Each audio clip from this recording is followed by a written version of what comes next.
Black men deserve to love themselves out loud, even Shedeur Sanders. If you're new here, I am Dr. Marcus Norris. I am a composer for film and TV. I worked with Andrew Day, Beyonce. I scored Lady in the Lake for Apple TV. I'm the founder and director of Southside Symphony. On this YouTube channel, I just talk about a lot of my experiences, lessons I've learned, and just give my general thoughts. This is a hobby for me that I love to do because I love connecting with all of you, debating and commiserating and just sharing ideas. If any of this resonates with you, subscribe, argue in the comments, anything. So Shedeur Sanders is the son of Pro Football Hall of Famer Deion Sanders. If you missed any of this, he was expected by many to be a first-round draft pick in the 2025 NFL Draft. He was a record setter at both Jackson State and Colorado University, where he went to school. I think he was like 8th in Heisman voting, and the whole time he had like a 3.9 GPA. So you can imagine the shock and embarrassment when he had gathered around a whole room full of like party-ready family and friends when the first round came and went and nobody called his name. They were waiting to celebrate this moment that his whole life has been building to, and the moment just didn't come. So 2 months prior to this, after the NFL Combines, where the teams bring out prospective draftees and see what they got,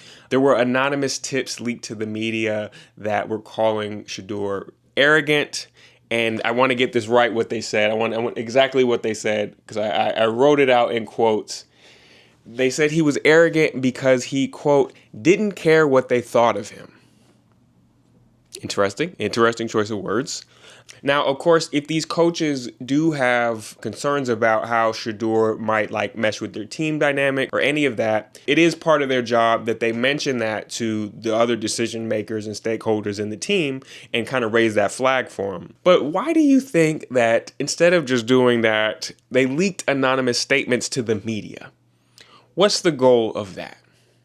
That's because it was never about his skills. It was never about his teamwork. It was never about any of this. It was about humbling Shedeur. America hates to see a confident black man, especially like one that didn't necessarily have to go through like a struggle-filled life in order to get those skills to back up that confidence. The light in him illuminates the lack in them. They flat out said with their own words, it bothered them that he didn't care what they thought of him. He didn't care whether or not they validated his confidence. How dare he not wait for them to tell him that he's worthy before he celebrates his own worthiness? How dare he, as John Conyers put it, love himself out loud?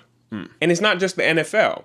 When a call finally did come through to that draft phone, the voice on the other line says, you're just going to have to wait. This call turned out to be a cruel prank designed to humble and humiliate Shedeur, made by Jax Ulbrich, a 21-year-old son of an Atlanta Falcons defensive coordinator. So we have to ask ourselves, why is it so important to so many people to humble this man? Why is it so important to so many people that he think less of himself?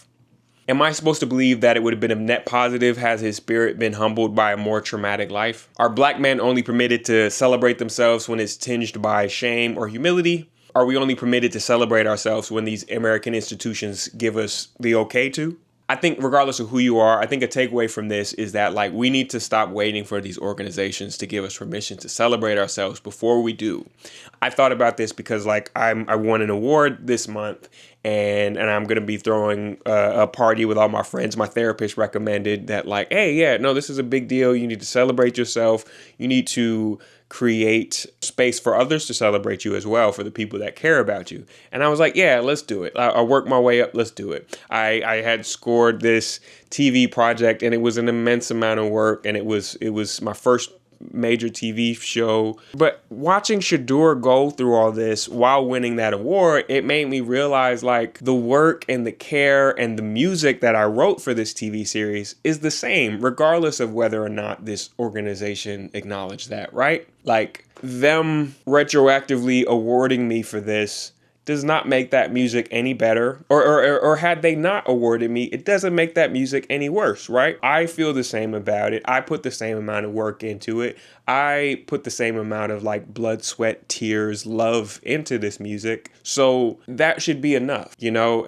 We should all be able to celebrate ourselves based on that, you know? And so that's something that I want to be mindful of going forward.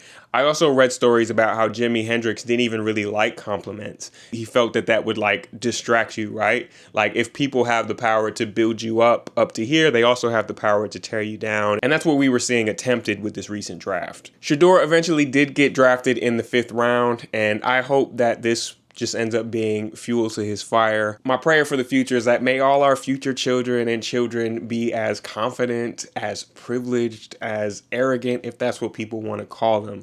Is that not the goal? What do you think? What's your take? All right, y'all. Appreciate y'all. See you in the next one.